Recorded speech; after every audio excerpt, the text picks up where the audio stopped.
Yo, welcome back to another episode of the SHU Program. Thanks for tuning in. Thanks for listening. As always, I got my boys with me, Marv and Jay. How y'all doing, fellas? What's going on? Doing good, man. Hanging in here, circulating and percolating as usual. Yes, Same, sir. same. Getting through the day, getting through the week. Yes, sir. We got a lot of good stuff to go over today. A lot of interesting news that came out over the week. We'll touch on Nintendo. We'll touch on Sony. Got some interesting tidbits from Marvel and a couple of things regarding Xbox Game Pass and some new stuff going on with PC. So a lot of stuff to talk about, a lot of things to touch on. I think the first thing we should get started with today, which is big news in the entertainment industry overall, is news that Marvel is basically about to do a counter lawsuit. I think that's what it was, Jay, regarding a couple of different characters, Doctor Strange, Spiderman, and a couple of other lesser known characters that Marvel uses. From what I read, basically, Steve Ditka, or is it Ditko or Ditka? Ditko. Yeah, Ditko.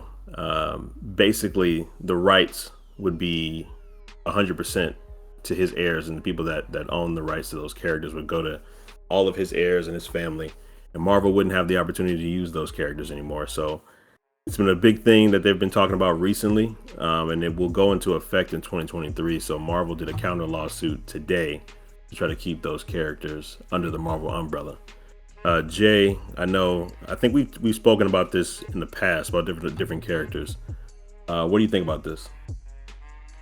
I mean, it really seems like a cash grab, but I want to play, devil's advocate because, as a Marvel fan and Disney Marvel fan of the MCU, I want to see all the characters together. I want to see Marvel be able to make these movies with these characters and not have any issues. So a little, I get a little, I get a little selfish when you think about it from, as a fan standpoint. But if these people really feel like they deserve or by right they have, they should have a piece of the pie, piece of this money that's being brought in because of their people, their Steve Ditko's people, Stan Lee's people, they feel they should by right have that money. Then who's to say that they're wrong? You know what I'm saying? But when I also like to say that, I didn't see Stan Lee having an issue with all of this when he was alive. You know what I'm saying? I didn't hear anything from Steve Ditko's people from a while ago, a long time ago. I have heard this is really recent. It's crazy, man. This is there's another similar situation that's happening. This is unrelated, but to get you just to think about it, when Nirvana came out with their album Nevermind, and they had the on the cover of their album they had the little naked baby chasing a dollar, reaching for the dollar, and all of a sudden, he supported it, or I wouldn't say supported it, but he even made like T-shirts and merchandise off it, and did interviews, and then all of a sudden, years and years later, right, he want to sue. You want that money? Exactly. So it's everybody suing everybody these days. Everybody trying to get the come up. Sad. Yeah, It's sad. yeah. It's trash. I think it almost reminds me of kind of like the whole thing going on around like Aaliyah's music catalog and like how this is now getting released.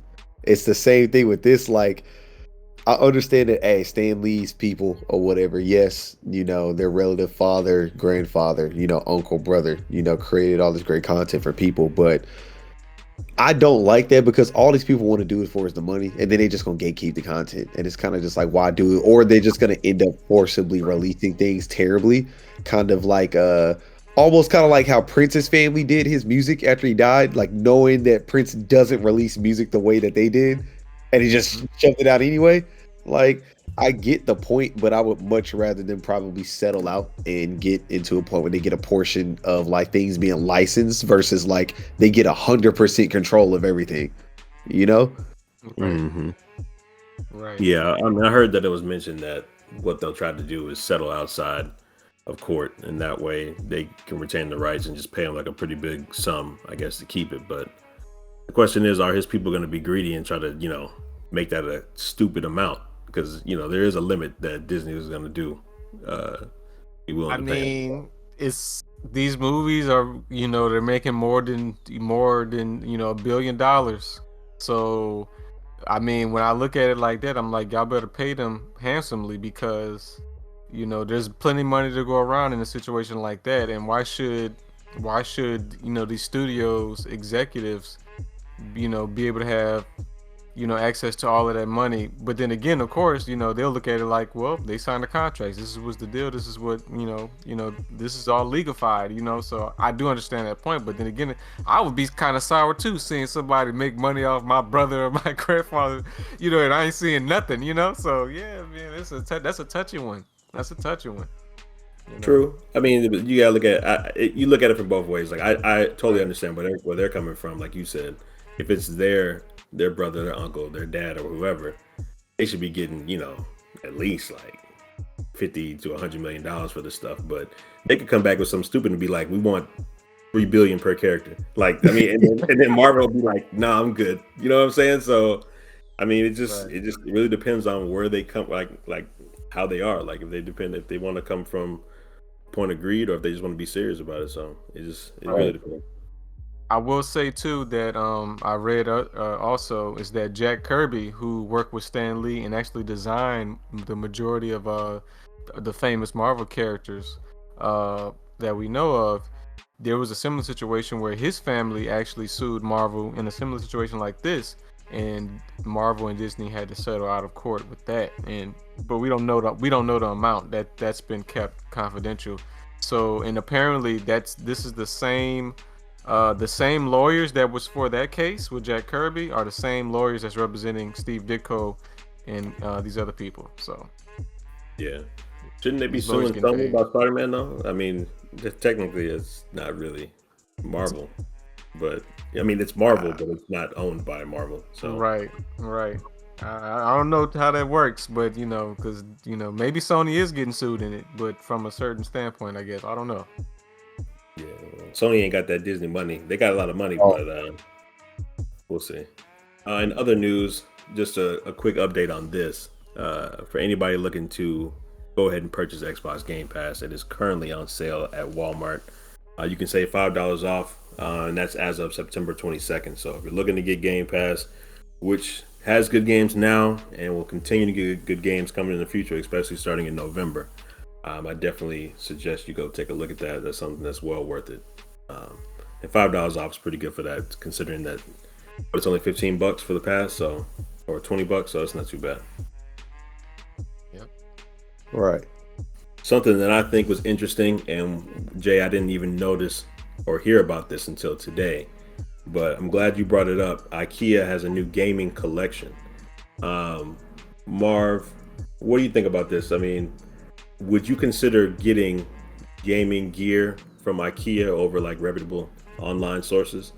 I mean, me personally, I feel like if you're a casual gamer, I think I looked at it because I remember I sent this to you all because I saw it on Twitter.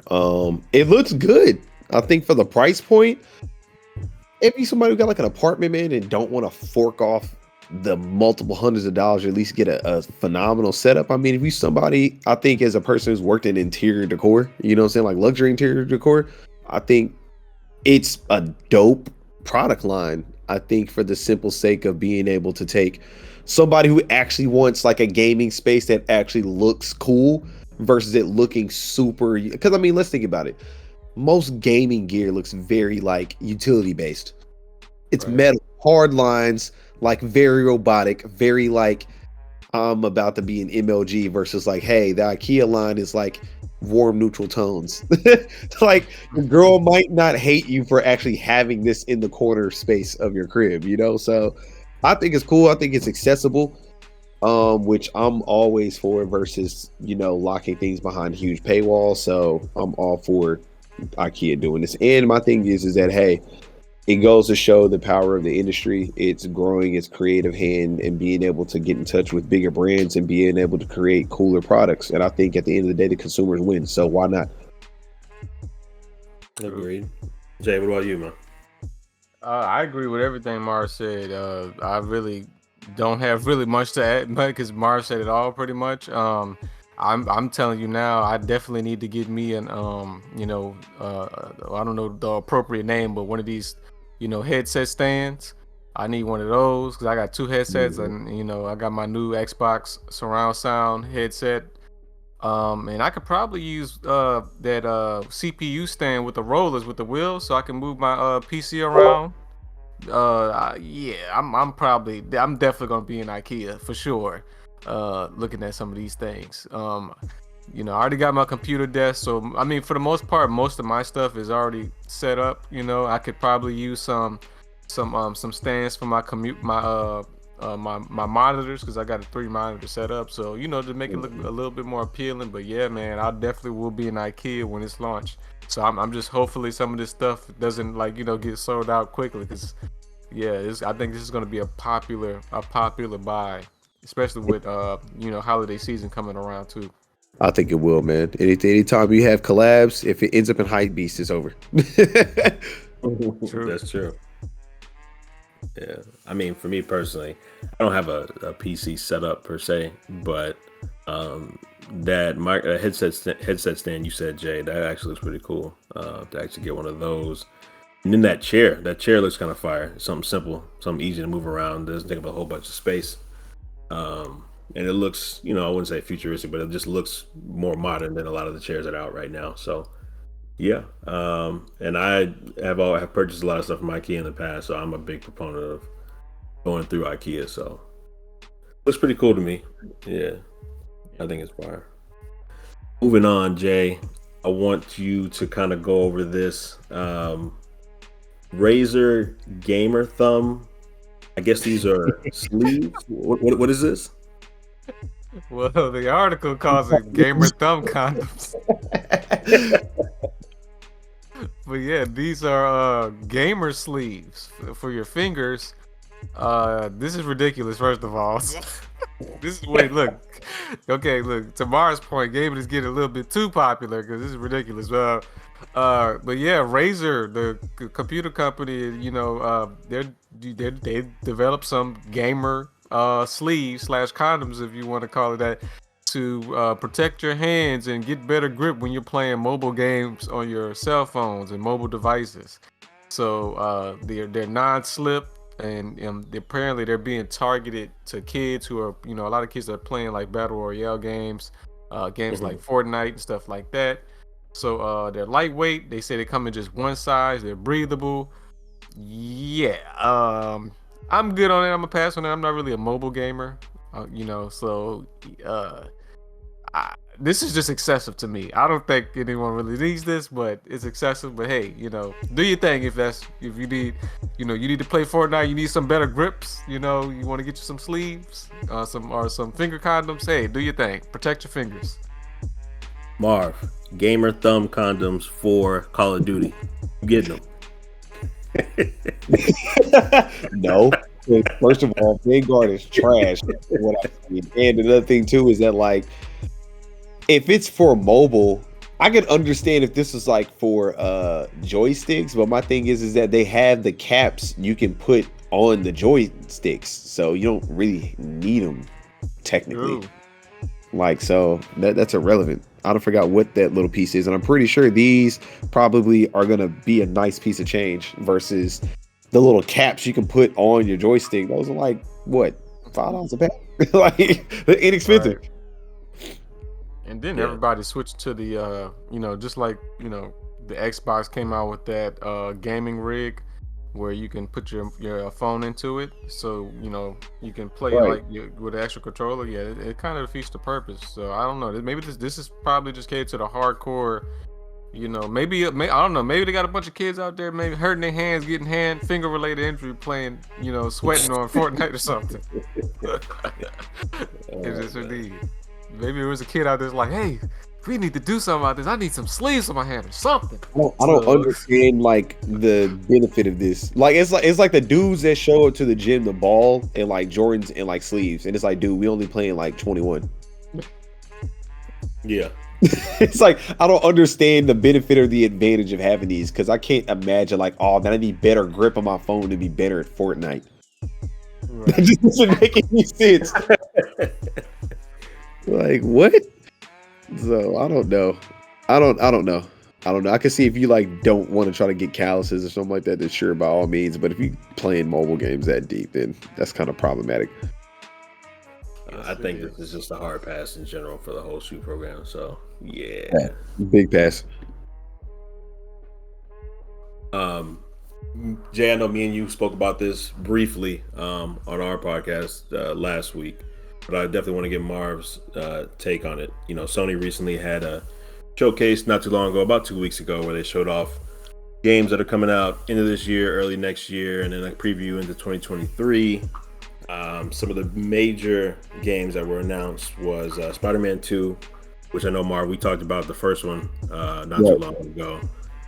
They announced a solo Wolverine game, which will be coming out in 2023. And they showed God of War Ragnorok, which is a sequel to God of War that came out in 2018. And I know everybody's looking forward to that because that game was basically a masterpiece. So, Marv, have you had a chance to look at any of that from the showcase? And if so, would this entice you to get a PS5? And how do you feel about the games that are coming out?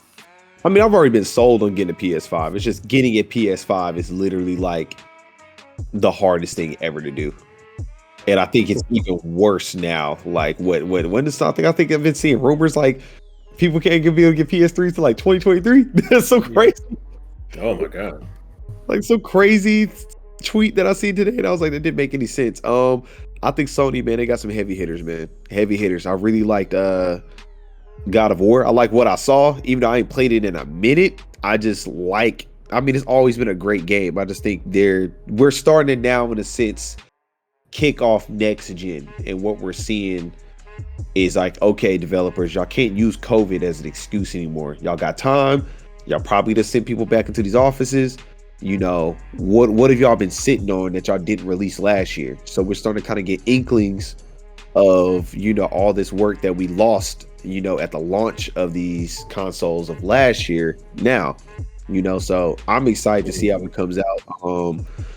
I think my biggest thing is just seeing how these things are going to run, you know, just outright on each console, because I think now that since we're starting to move into more of these next gen games, you're starting to see the true capabilities being pushed on the actual hardware versus a lot of the early stage games. I feel like it wasn't using the hardware to the fullest, and they were really just doing like basically doing like shells. So it wasn't using the PlayStation hardware. It's basically like the old game that was made for the lesser system, but they just put PS, you know, the new gen skin on it. Mm-hmm. Like it's kind of like Cyberpunk, while they were saying like, hey, this isn't really running at the frames per second that they told us it would be, but you know, it's still a new generation game. Like, so yeah. I'm interested to see just kind of how things play out, what DLCs they're gonna make, you know, the life cycles of each of these titles, and just, you know, how the market takes to it, especially in an era whereas, you know, gaming is still growing, the industry is still growing. We're not in the house like we were last year, so it's going to be really, really intriguing to see just how they're marketed, how the consumer base takes to it, and, you know, just a life cycle of it, man. I'm excited for God of War, and Far Cry looked really, really cool to me, at least. Yeah, for sure. I don't know if you know, but me and Jay spoke about it.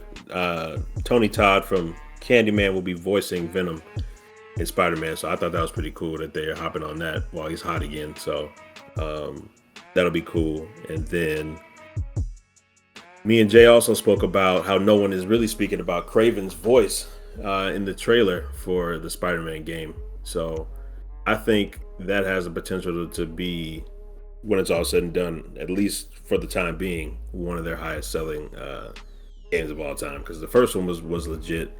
And apparently Tony Todd said that this game is supposed to be massive, so I don't know how long the story will be or what all they're putting into it, but it's supposed to be pretty big. So I'm definitely excited about that, considering how well the Miles Morales game was. So Spider-Man is cool. Wolverine, I'm interested to see how they actually do that. I mean, are they going to have other X-Men in the game? Is it just going to be following him like from an origin standpoint? But if the graphics are anything like Spider-Man, which Insomniac is doing that too, it should be a pretty good game. Wouldn't you say, Jay? I was gonna say that I don't know if you guys heard that. This is about God of War, but the game director for God of War, Ragnorok, and the first one, 2018, Cord Balrog. Well, I can't pronounce his last name, but he said Balrog. But Barlog, Barlo, whatever. But yeah. Well, he said that this is Ragnarok. God of War Ragnarok is going to be the end of the Norse saga. So we're getting the Norse saga in 2 games, and I don't know how y'all feel about this, but I'm happy and I'm glad that's happening because he says that it's taking, these games are taking really long to build and create. He was like, it pretty much took 15 years. It was like 15 years between almost 15 years between the development between this God of War and the last one, right, in the main series. So he's like, it's just getting it's just getting ridiculous, the time span. So he's like, he doesn't want to be stuck on the Norse saga for a couple of more years. He's ready to get to the next story, and I like that because, like, when I think about it, I'm like, yeah, I don't want to you sit there and wait for the 3rd game in the series. I gotta wait 5 more years. I'll be dead. I'll probably something happen by then. You know what I'm saying? Like, shit.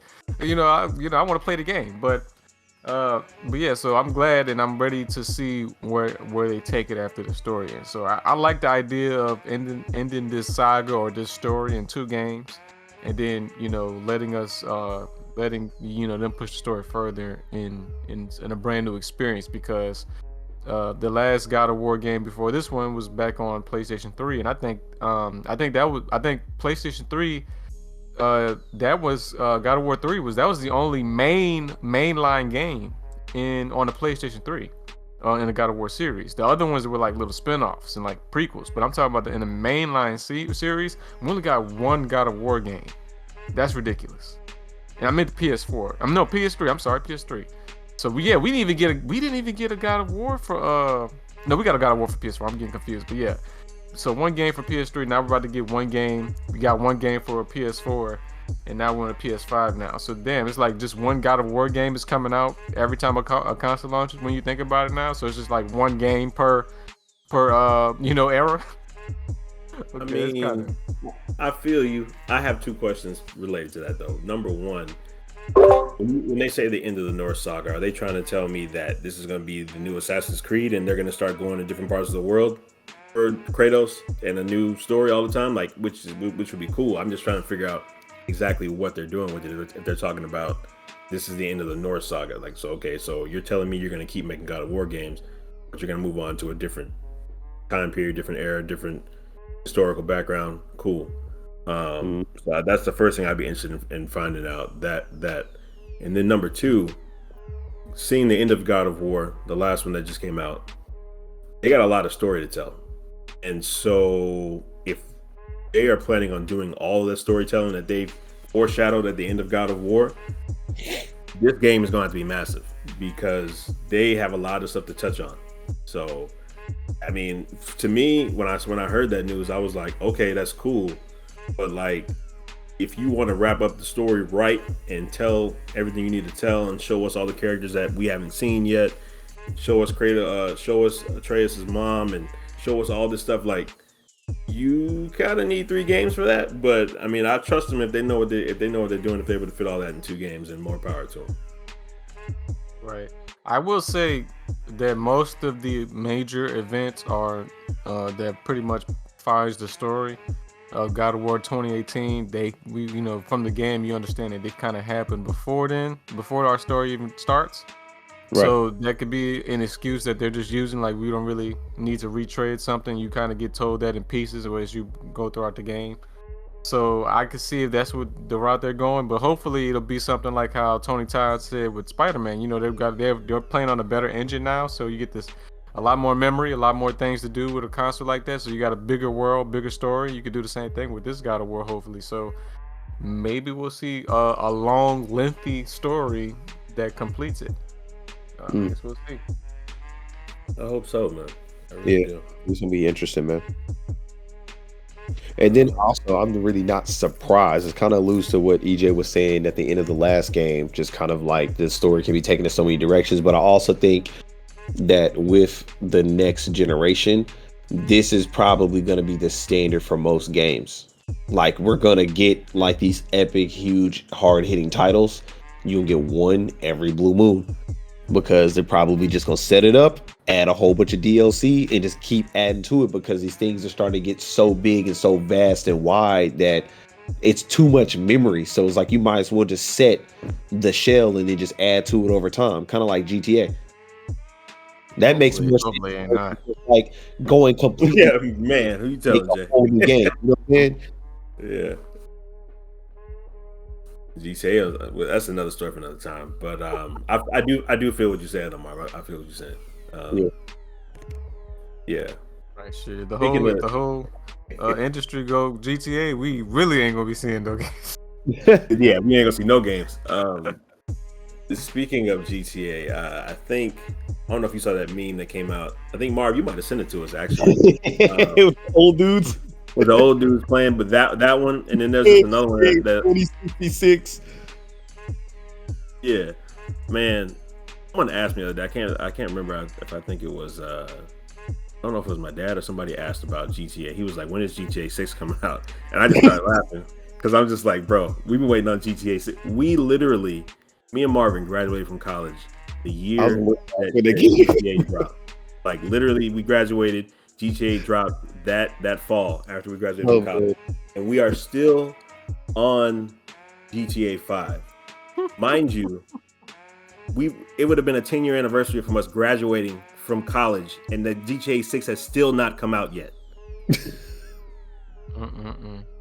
So I mean, I get what you're saying, but games do not need to go the route of GTA. They do not need to go that route, but I get what you're saying as far as like dropping a dope game and just incorporating things instead of brand new hardware, like a brand new system every couple of years or whatever. But please don't go GTA route. That's all I'm saying.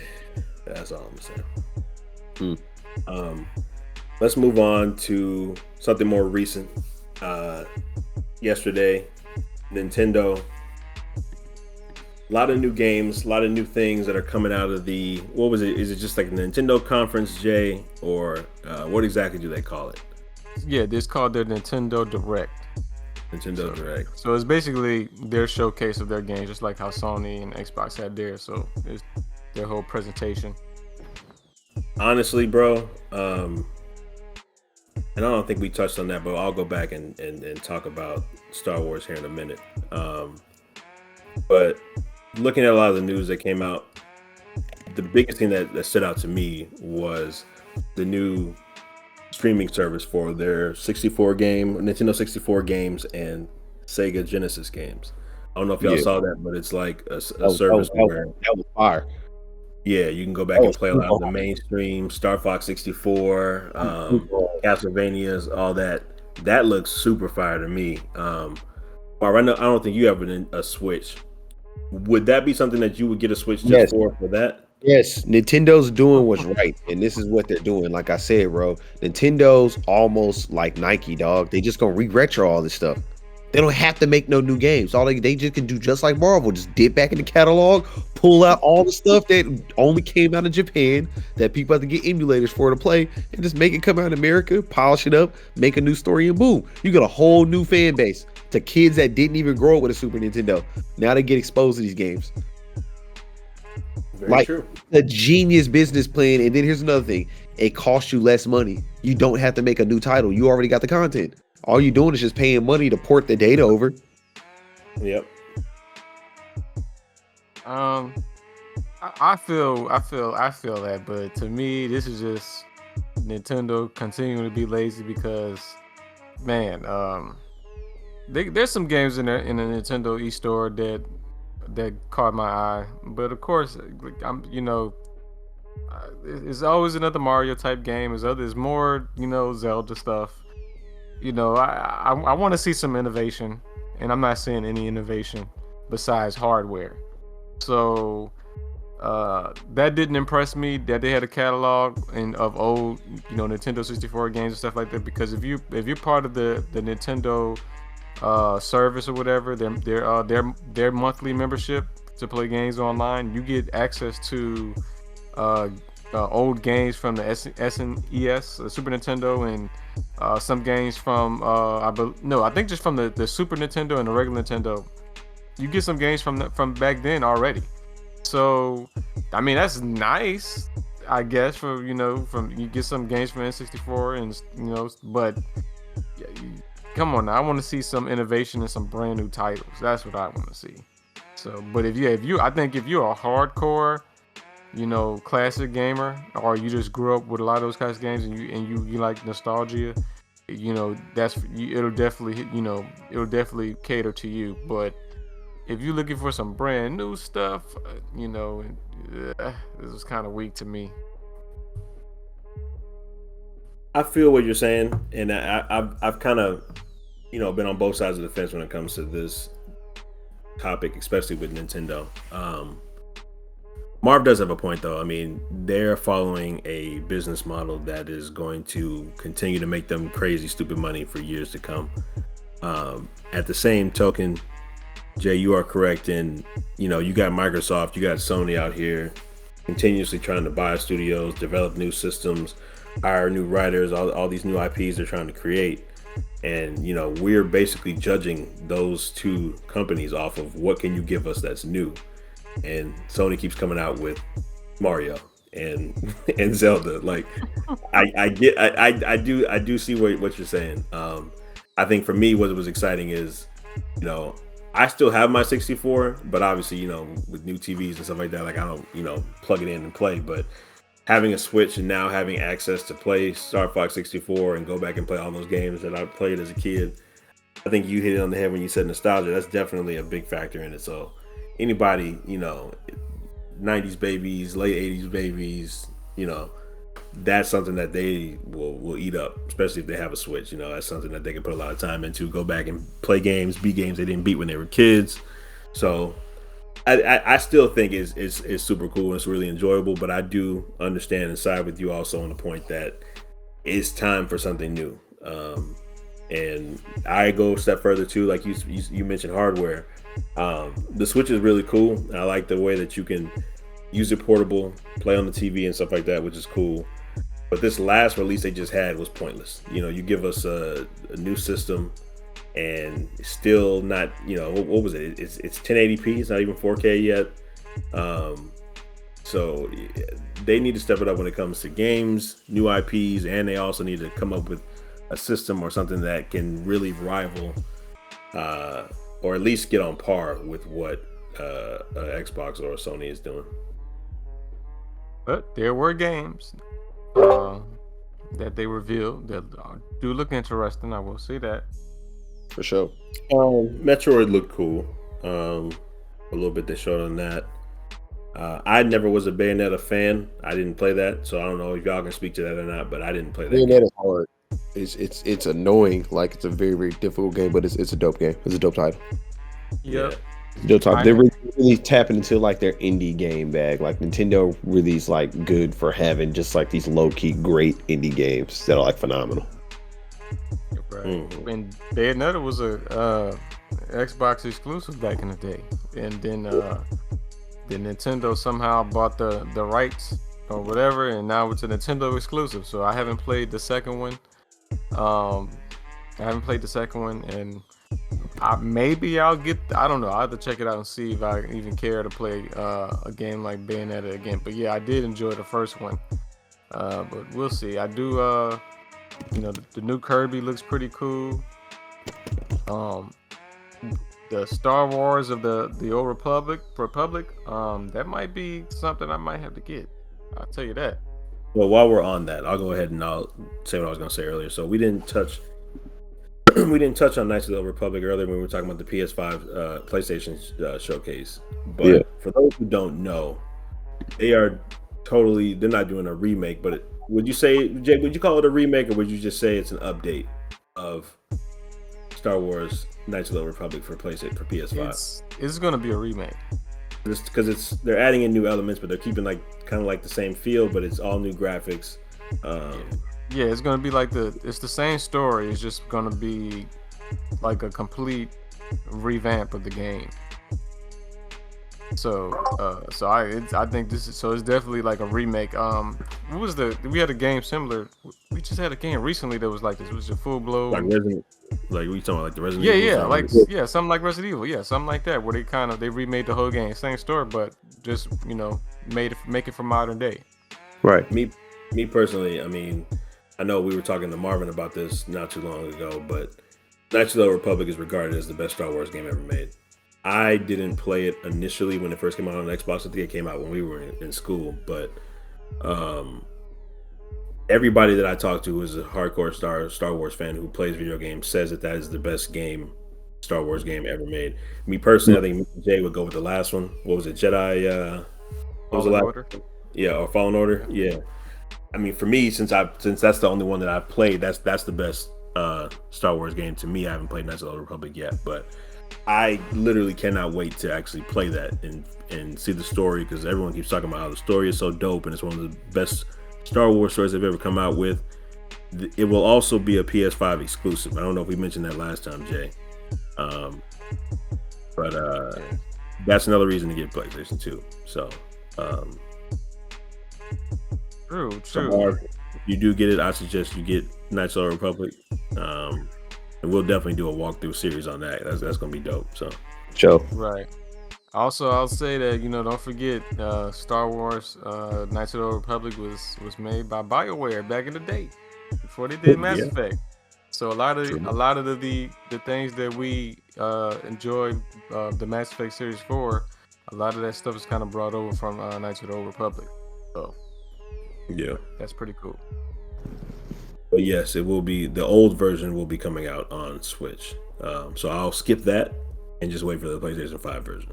But yeah. They also announced Castlevania Collection. I played a couple of those back when I was real young, so I'll probably fool with that just to see how that is. And then I think one of the biggest announcements they had, which isn't really geared towards us, but we'll probably end up watching it eventually, is they're doing a Mario movie with Chris Pratt starring as Mario. Yeah, it looks real bizarre. Yeah, which has gotten some people like it, some people wondering why, but I mean, I guess we'll see. There's been a lot of castings where people don't understand at first and end up being okay, so we'll see. The rest of the cast looks pretty good though. I think Charlie Day is Luigi, Anna Taylor-Joy is Peach, and Keegan-Michael Key is Toad. So it'll be something fun to watch. I honestly I saw Sonic not too long ago, and that movie wasn't half bad, honestly. So if they could do something in the same vein as something like that, then it would be pretty cool. Yeah, I actually like the casting of Chris Pratt. I thought that was a good pick. I think the only casting I have a problem with is Charlie Day. I do not like Charlie Day. His voice is so annoying. I'm a Charlie Day fan, so I'm so cool with him. So annoying. But I mean, we gotta think about this too. Like, anything is better than the first one. The live action. Y'all niggas, I say y'all niggas don't remember. I never forgot Danny DeVito was Mario, bro. Y'all don't remember that. Y'all don't remember the Koopas dancing and bouncing around the elevator. Y'all remember that? No, I remember when the Koopas looked like real reptilian dinosaurs. They look crazy out here in these streets. Yeah, I'm good. I'm good on that movie. But this is gonna be animated. I don't know if they're gonna do like animated / live action, kind of like what Sonic did, but should be cool though. So it's something to catch whatever when it comes on TV. But yeah, so that was like one of the biggest announcements that they had. So overall, I'd say if I gave their conference a grade, I'd say a B in my opinion. With Jay being correct, and they need to come out with something new very soon, because it's starting to get to the point to where they're gonna get to a point where they can't release anything else because they've released all the old games. So we'll see. Hopefully in the next couple of years they'll be announcing some new IPs, or at least continue with some of their old IPs and making new stories instead of just new Marios. Maybe something with Sonic or something like that. So we'll see. Right. I mean, I just, they're gonna come out with, they already announced Zelda at E3. The sequel to Breath of the Wild. So I mean, how long is Nintendo gonna keep, just holding on by thread with the same old title? So they need to do an Xbox. They need to do an Xbox where they just grab some studios and make some games, man. Just make some games. And some, I'm tired of seeing Mario. I want a reason besides Pokemon and, some RPGs I like to come to play on the Switch, So even with Metroid, man, they had to come back to Metroid. You know what I'm saying? Like, come on, just Yep. That's true. Some new games, man. Come on. But they ain't listening. They don't care. They selling gimmicks. Before we get out of here, a couple of upcoming games that you guys should be on the lookout for. Far Cry 6 will be October 7th. You got Metroid Dread on October 8th. Back for Blood, which is a game that we're really looking forward to and will be free on Game Pass, will be out on October 12th. Battlefield 2042 will be out on October 22nd. Guardians of the Galaxy, which you can actually hard pass on, will be out on the 26th. And House of Ashes Dark Pictures Anthology, one of their new stories, will be out on the 22nd as well. So those are some of the upcoming games to be looking forward to. As Marv mentioned, I'm interested in Far Cry. Played the other ones pretty good. We'll definitely be doing Back for Blood on the channel. Probably doing walkthroughs and playthroughs on those. And Battlefield 2042, we'll see how it is. We'll give it a chance. We'll see if their multiplayer is as good or better than Call of Duty. And I'll probably end up doing something on House of Ashes. I played the first two stories on that, which is pretty cool. So how was that? I actually got interested watching a few minutes of this next one. I didn't know it was. I really didn't know a lot about the game until I watched that. I was like, okay, this looks interesting. Did you ever play Until Dawn on PlayStation? I don't think so. Nah. Until Dawn is a game that's kind of like that. They hired some big name actors like Rami Malek and some other people to play in it. Where basically, it's a story. It's an interactive story, pretty much. They bring you through different situations. You have to choose in timed situations like, do I choose this? Do I choose that? Do I take the character down this road? Do I take the character down that path? And it's, there's, in Until Dawn, there was a couple sections where you actually, had to use, the controller to fight and do some stuff like that. But most of it was just like turn-based, do I make this selection here? Do I take this person down this path here? And then at the very end, you see, where your path took all those different characters. You can see all of them surviving, none of them surviving, only a couple surviving. Like, you can play it back in different ways to get different outcomes. Is how Until Dawn was. And same with House of Ashes. The first two I played were like that too. So I like I told you, I like story stuff. So games like that, I'm all for. So. Right. Okay. Oh, by the way, I want to say this. We could probably get more into this maybe on the next episode, but There's some big gaming news that happened this week. I forgot to add this into the show notes, but Apple has banned Fortnite from the App Store. Yeah, it's been like a huge campaign by multiple publications. I saw like Hasnabiety like post something about that. I don't know what the deal is with it. I didn't read into it, but I saw it in passing though. That's a big deal because like a lot of people play Fortnite on phones, which is crazy. I don't understand how, but yeah, I don't understand how either. My little cousin downloaded it on my easy game to play. Like, I tell you. Well, we reported something on this a few podcasts ago. I think this is related to that lawsuit with Epic Games, since Epic Games is the company that owns Fortnite. And there's a lawsuit going on right now because apparently there was something where they were apparently Epic Games were trying to release their own like app store within iOS or something like that, and so they could try to like get past some of the because apparently you got to pay a fee to list your products on list your products on the Apple Store or something like that. So they said Apple charges like 30% commission on all in-app purchases. So Epic Games was trying to do their own app store within the app and try to bypass that commission, and Apple was like, no.